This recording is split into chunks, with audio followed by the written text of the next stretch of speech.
Hello, my name is Chiffon Green. It is June 3rd, week 4 of our Bio 240 course.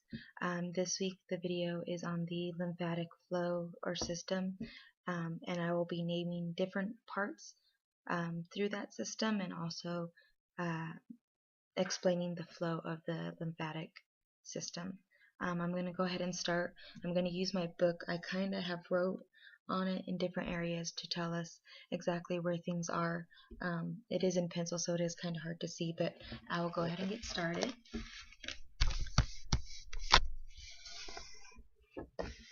Okay.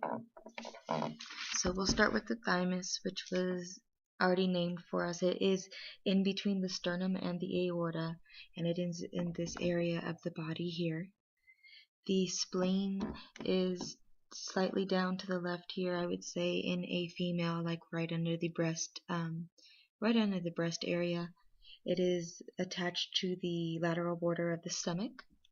And then we have our tonsils, which we all know are located in the back of our mouths, the throat area. Our appendix is down to our right below slightly down to the right of your belly button. A lot of people will refer to like pain down in that area, which we know is typically the appendix. So again, right in this area. We have the Peyer's patches, which are also known as the tonsils of the intestine, which are located in the small intestine right in this area. And then we have our cervical lymph nodes. They're actually down our throat / neck area. And there's superficial, deep, and posterior, so it starts like going down behind our ear, which would be our superficial cervical lymph nodes. Our deep is like central, and then posterior would be more down towards the shoulder area, but still in our neck. And then we have our axillary lymph nodes, which are also known as armpit lymph nodes. So those here are actually located right in this area and also in our armpit. And again, those are our axillary lymph nodes. Okay, so that there was the different parts of our body named on us. Now I'm going to explain the flow of the lymphatic system. The main function of the lymphatic system would be to drain our body fluids and return them to the bloodstream.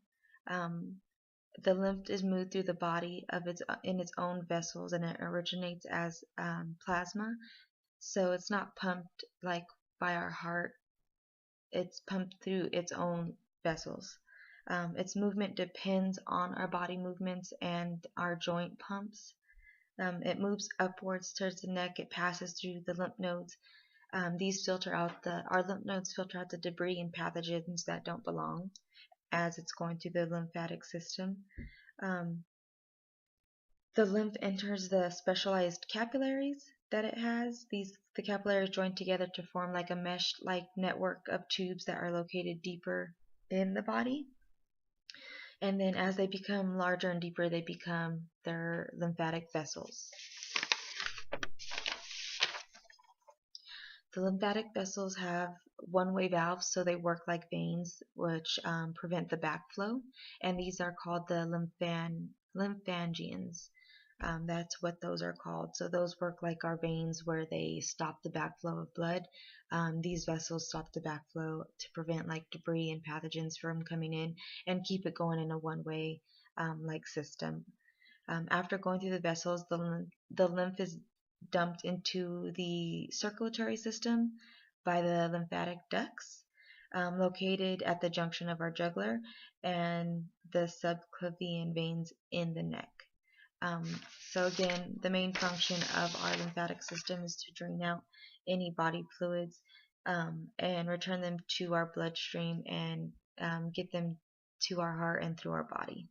And that is all that I have this week on the different parts and areas of our body for the thymus, spleen, tonsils, appendix, Peyer's patch is the cervical and axillary lymph nodes, and then the flow of the lymphatic system. Thank you.